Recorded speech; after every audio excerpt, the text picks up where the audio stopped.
Now, with psychedelics or with other experiences, meditation, mindfulness, metacognition, mantra meditation, combined with music, what really happens in the brain is at many levels. So one is there is agonism of serotonin. So the normal antidepressants are called SSRIs, uptake inhibitors. This actually it creates an action at the receptor where the effect is enhanced of serotonin, probably other things, dopamine, oxytocin, opiates, etc. And there's a new peptide that has been identified. It's called anandamide, the peptide of bliss. So at a cellular level, that's what's happening. At a neural correlate level, what's happening is there's neurogenesis sometimes, and there's synaptogenesis, which means neurons increase in size and they start to connect with each other. So you have to realize that your brain is created by evolution and your genes, but it is then sculpted by your experiences, every experience, emotional experience, intellectual experience, whatever. But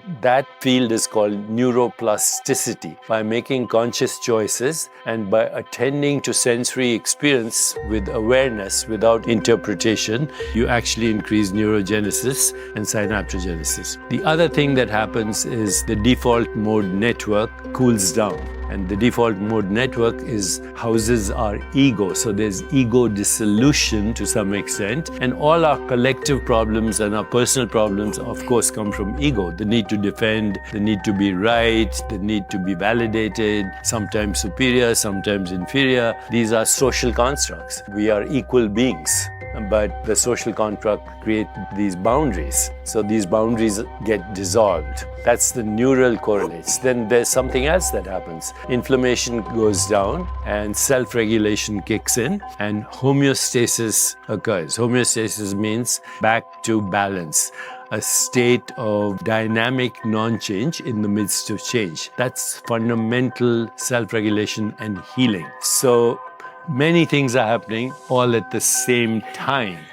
But one other thing that happens, our brain normally processes time in a linear manner, past, present, and future.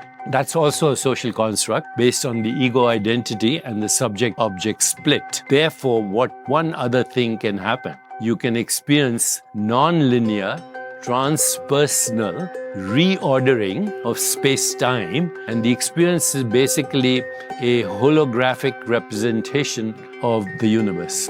And you realize that you are that.